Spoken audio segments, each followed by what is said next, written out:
16th of December, India celebrated their Victory Day to commemorate the victory against Pakistan in Bangladesh Liberation War in 1971. Since their independence in 1947, India established itself as one of the formidable power in the world. Today, we are going to look at the history of Indian Armed Forces, all the wars they have fought in the past, their current structure as well as mechanism of working. Hi, this is Shantanu and you are watching SAMVAD Learning First. Knowledge that makes difference.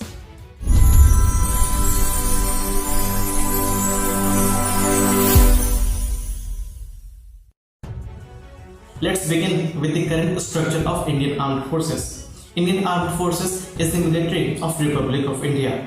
Consists of Indian Army, Navy and Air Force. Additionally supported by Indian Coast Guard, various paramilitary organizations as well as inter-services commands. President of India serves as the Commander-in-Chief. However, all the executive powers are vested with the Prime Minister. Ministry of Defense is responsible for all the requirements and procurements of the armed forces. The history of Indian military takes us back to the era of Indus Valley civilization. During excavations, archaeologists found Bronze Age fortification with thick walls made of bricks. Later excavations yielded copper swords, helmets and chariots dated back to 3300 BCE. The next major evidence of strong military were found in 1100 BCE, where flying machines, nuclear weapons, war elephants and modern chariots were discussed. Now it is the phase where Ramayana and Mahabharata like epics are discussed too. The next major historical evidence was found in both Indian as well as Greek texts. The famous expeditions of Alexander, who was later forced to move back at around 327 BCE.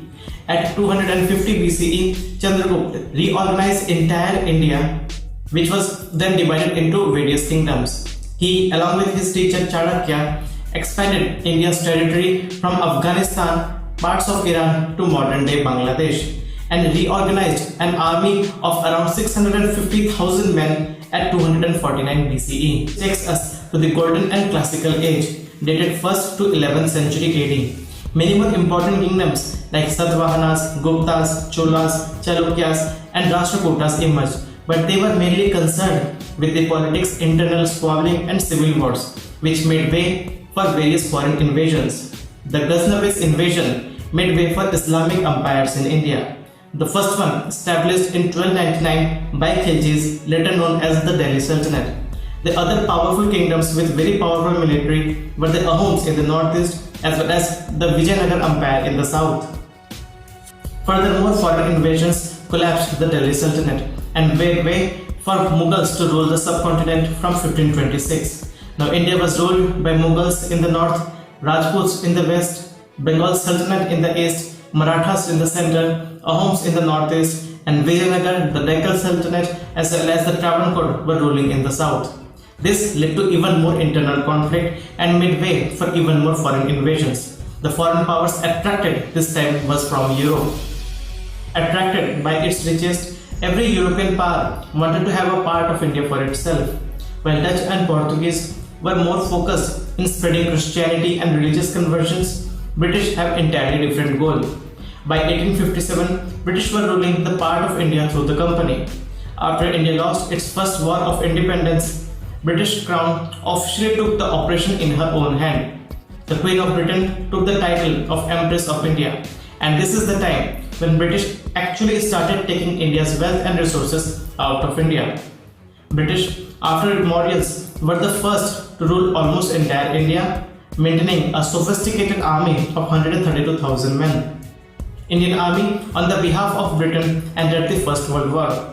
The army of 130,000 men was resized to 800,000 in no time.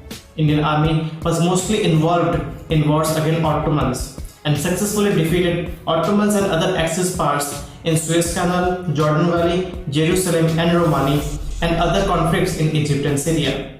After World War I, the army was resized to 180,000 over the fears of Second War of Independence.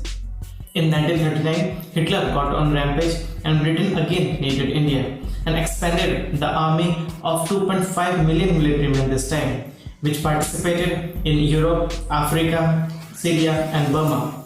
They successfully stopped Imperial Japan's further expansion into Asia in 1945. Indian Army's another faction was led by Netaji Subhash Chandra Bose, known as Indian National Army, which was fighting against Britain during World War II for India's independence. After war, British publicly tried INA officials and sentenced many of them to death. This outraged Indian public. Indian Navy then mutinied against Britain. Indian Army mutinied in 1946, which convinced British that their days in India are numbered. Gandhi's further peaceful resistance convinced Britain to leave India. India got its independence in 1947 and became republic in 1950 with their current military structure.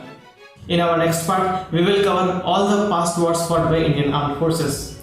I hope you like this video. Please give us a thumbs up, subscribe to our channel and give us your suggestions in the comment section below. We will soon meet in our next analysis.